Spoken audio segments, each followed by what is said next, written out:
Binokkelya ni Inday Sara na ang may kontrol ng budget ay si Tambaluslos at si Saldico. At may ipinakita siyang papel, true enough, na 5 billion yung budget niya na inapprove ng GAA, ang sabi niya, so later on, na binago nila. Ano ang ginawa nila? Naging 15 billion. Hindi naman 5 billion lang ang ano nila yung nire-request nila. Pero nag-approve ng 15 billion ang house ng mga demonyo. O, saan napunta? Ang daming revelation ni Inday. Saan napunta? Kung 5 billion lang ang napunta sa kanila, nasaan napunta yung 10 billion? What's up mga kababayan? News that matters here. Dito sa video natin ngayon ay ating panonoorin si Madam Maharlika. Tunay nga ang balita mga kababayan na ang mga nasa House of Representatives o ang mga congressman at congresswoman ang talagang punot dulo ng kahirapan ng ating bansa mga kababayan. Paano ba naman kasi karamihan di umano pumakamkam o nambubulsa ng pera na galing sa kaban ng bayan. Na sila na lang din nagtatakpanan ng mga baho upang hindi umalingasaw ang kanilang mga masamang ginagawa sa loob ng gobyerno. Ngunit nabuksan muli ito mga kababayan na ang Vice Presidente na ang nagsalita, si VP Sara Duterte, na grabe kakurap ang mga nasa House of Representatives. Na kung ang nakalaang budget ay nasa 5 bilyon, ina-audit nila ito ng triple o may get 15 bilyon. Naku naman po, nasaan napunta ang 10 bilyon? Di mapupunta sa mga bulsa nila mga kababayan. Grabe naman yan. Dagdag pang isiniwalat ni VP Sara na ito palang si Zaldico at Romualdez may sari-sariling budget na 19 bilyon. Pero ang inaudit 24 bilyon pesos. Saan napunta itong 5 bilyon? Pero bagong lahat mga kababayan, huwag niyo po sana kalimutang mag-like at subscribe para updated ka sa mga uploads ko araw-araw. At yun na nga ng mga kababayan, dagdag pa rito na kaya pala substandard ang mga classroom building na napapagawa ng DepEd dahil sa mga kalakaran na ganito na ginagawa ng mga congressman at congresswoman. Napakalaking skandalo nito mga kababayan na mantakin nyo yun. Pera ng taong bayan binubulsa ng mga buwayang nauupo ngayon under sa bangag na administrasyon. Ay nako, kung kaya naman mag-isip-isip na kayong mabuti mga kababayan. Kung kaya naman hindi ko na patatagalin pa, heto na ang buong video. Ni Inday Sara. Okay? Ngayon nawiwindang sila dahil sinabi ni Inday Sara mga palangga sa kanyang video, okay, na ang budget ng Pilipinas ay 2 tao lang ang may hawak. Sabi niya nga, okay, ang may control ay si Saldico at saka si Martin Romualdez. Okay? Kaya nga pinaliwanag niya sa inyo sa kanyang video, mga palangga, tungkol sa DepEd budget niya, sa Department of Education budget ng 2023 na may 5 billion na inapprove para sa classroom construction. Tapos nagulat daw si Inday ay may lumapit sa kanyang mga kongresista o mga nanghihingi ng tongpats, mga kongresista na nanghihingi out of that Naku 5 po, billion budget. sino-sino kaya mga Nagkamali yon? ba ako sa inyo through may puting ahas na ang budget ng Pilipinas hindi napupunta, ang budget ng buong pangkalatang bansa ay hindi napupunta sa inyo. Napupunta sa mga kawatan, mga bangag. Pinakita Grabe ni no? Inday Sara sa inyo yung ebidensya doon sa video. Okay? Na mayroong yung kanyang testamento na inaprobahan sila ng 5 bilyong budget. Tapos biglang may lumapit sa kanya at hinihingi ang parte nila.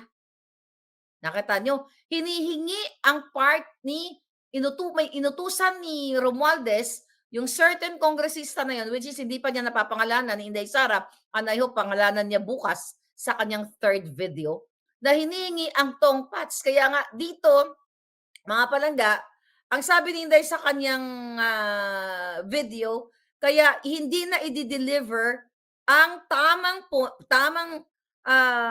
mga classroom or tamang structure na pulido or nasa standard kasi nga ninanakaw ng mga kongresista at humihingi sila. Ilang beses ba natin sinabi ito sa Grabe. inyo? Totoo yan Ilang mga beses ko ba kababayan. since ako'y nagngangaBELS dito na kapag na-approve na yung budget ng certain agency, Kaya pala ganun na lang ang pangharas nila, no? Pang-iipit nila kay VP Sara kasi alam nila na wala silang mapapakinabangan dito sa ating Vice Presidente na hindi niya pagbibigyan, no? Sa pagiging kurap ang mga ito. Grabe naman yan.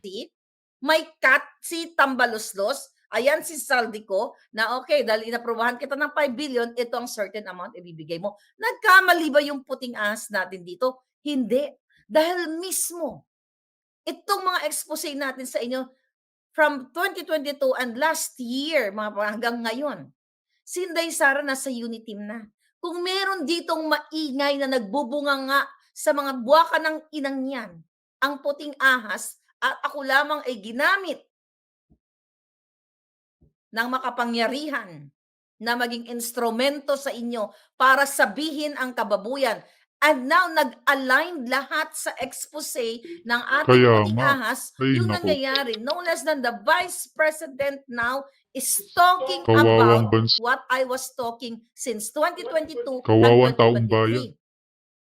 Hindi ko nakausap, hindi ko kilalang personal si Inday Sara. Ang mga nagsalita sa mga kahayupan ginagawa ng gobyernong bangag, ang kaletsya nila, ang daming mga taong nagsalita na at kasama kayo doon. Imagine nyo mga palangga, 5 billion nangihingi sila ng patong. Kaya naman, ang mga classroom ay substandard. Ang sabi nga ni Inday, yung mga backlog na mga classroom na supposedly na ipapatayo ay hindi napaprioritize at hindi nabibigay ng tamang konstruksyon dahil sa ganitong klasing pamamalakad, pagnanakaw nila. Dahil sinabi mismo ni Inday sa kanyang vlog, okay, na may Correct. inutusan si Martin Tambaluslos na kunin ang parte nila sa 5 billion. Kaya nga sabi nila, ano to, chachap-chapin namin yung classroom? Ay, naku. Pag nagawa ka ng classroom, instead yung kabila, ilagay mo straw ng soft drinks. Para isang hihip lang ng hangin, tumba. Nakita nyo na ngayon. Especially yung mga Duterte supporters. Nakita nyo na ngayon yung dating mga nag-alipusta sa alindog ko. Marlica, nye, sumisira ng Uniteam now, but I'm thankful. Yun yung importante. Kahit binakbakan niyo ako ng bonggang-bongga, tumayo akong mag-isa. No, not only mag-isa, kayo pala palangga na nagmamahal sa akin. Because of you, nakita nyo dahan-dahan. Kasi naman, hindi naman kaagad, you cannot eject someone dyan sa bahay ng mga ahas na basta mo lang i-eject na walang dahilan, di ba? Noong 2022, ako'y nagsalita na si Marcos ay sangkot sa smuggling, ang pamilya nila ay promotor, mafia and everything, sa smuggling ng sibuyas, smuggling ng asukal, smuggling ng bigas. Siyempre, hindi pa kayo naniniwala. Sabi niyo, bigyan ng chance si Bangag. Bigyan ng chance siya, mga Marlica, masyado ka naman ganyan. Gusto mo ikaw na lang magpresidente. Siyempre, nasa proseso. And now, tuloy-tuloy ang pagbubukil yan ng mga puting ahas at now Inday Sara at marami pang iba. And now Marcoleta, well, he's been a fighter. Okay? Imagine nyo kayo, Pulahan, Pinklawan, di ba, nabulag pa rin. Sino ba ang nagsakripisyo dito sa pagnakaw ni Saldico at ni Tambaluslos sa budget ng education? We're talking billions. Nililiis nila yung confidential fund na tinitira nila Correct. kay Inday na kung titignan mo ang kanilang tradisyon o ang kanilang Sila nga puro travel, puro party. Mga asawa nila naka-luxury bags. Doon pa lang malalaman mo na kung sinong mga kurakot Dapat sa mga nauupo na yan sa House of Representatives, chine-check and balance ang mga ari-arian. Kasi sila ang punot dulo ng kahirapan sa ating bansa. Sila ang kumakamkam sa pera nating mga Pilipino, mga kababayan. Kaya yung mga paayuda nila, huwag kayo magpasalamat dahil pera natin yan. Kumbaga pantapa lang nila yan para sila iboto. Kaya maging matalino tayo mga kababayan. ang kanilang rules diyan sa confidential fund. Kaya nga confidential fund You spend it for your intelligence di ba? Si Marcos Jr. ba nagpaliwanag ng confidential fund?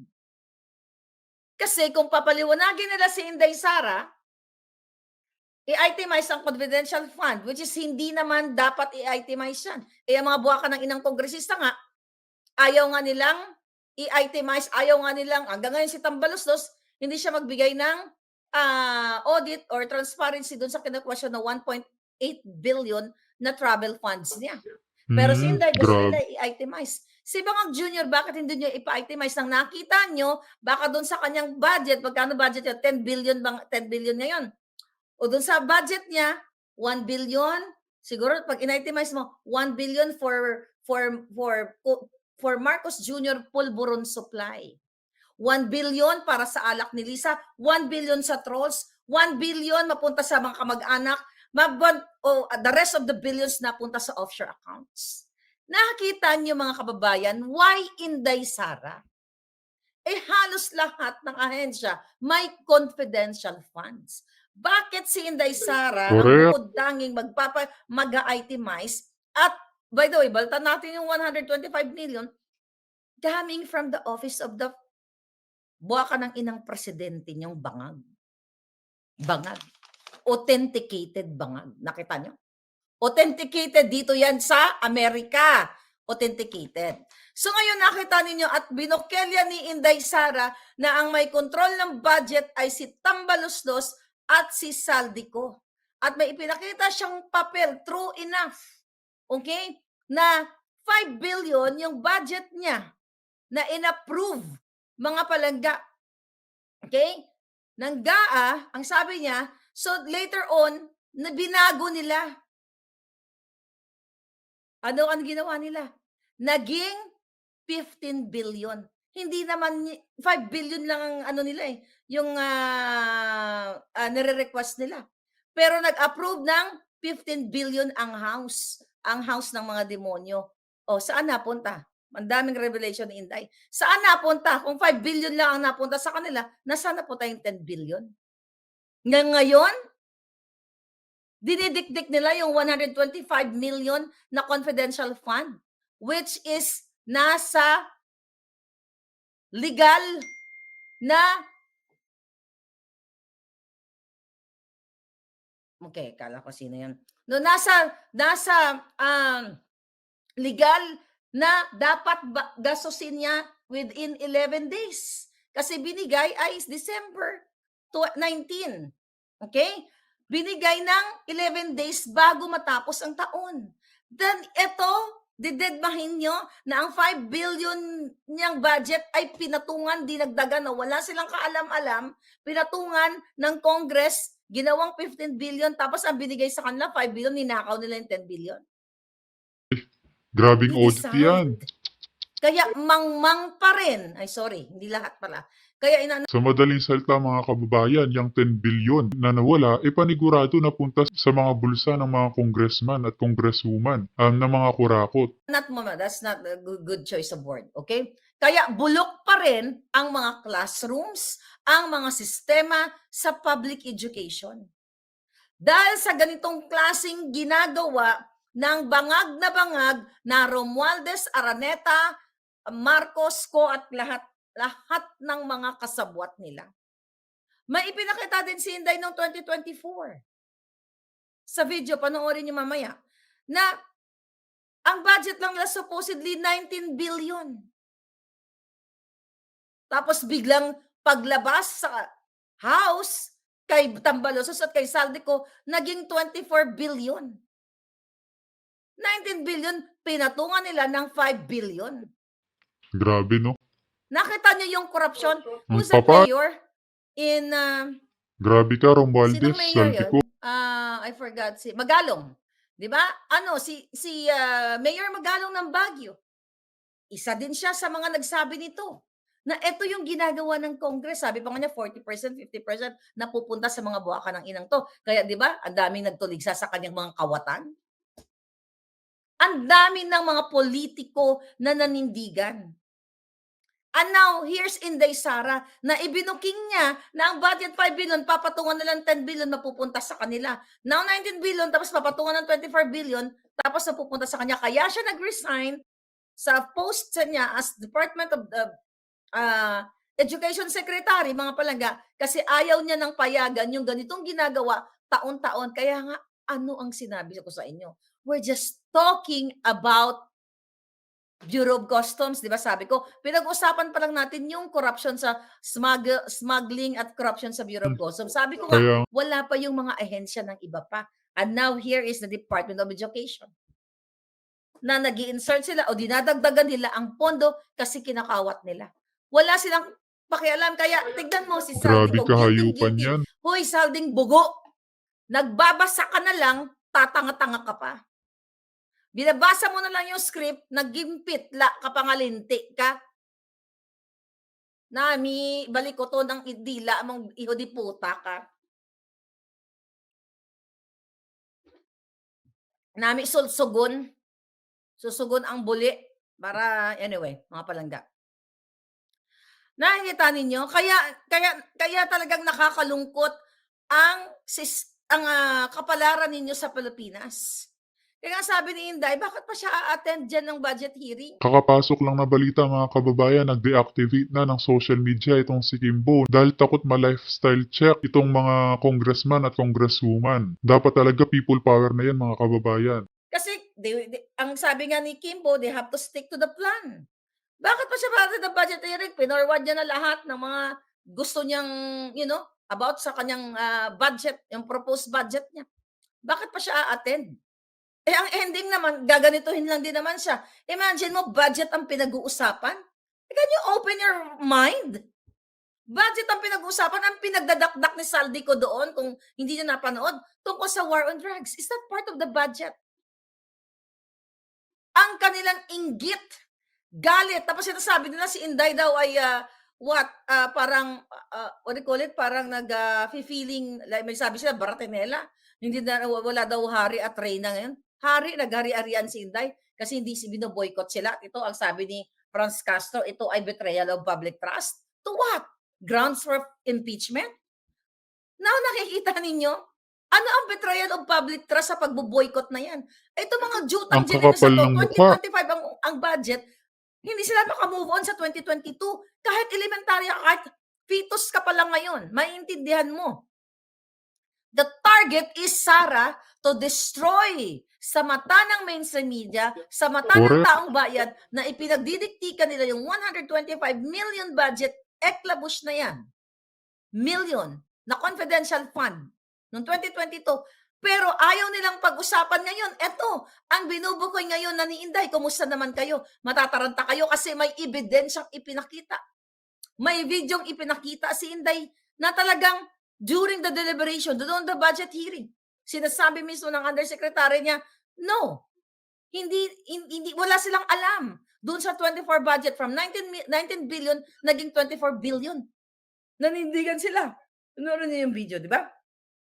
So, dutong sila hanggang ngayon, tignan mo yung narrative ng mga bangag, no? 125 million, kailangan dikdikin si Sara Duterte.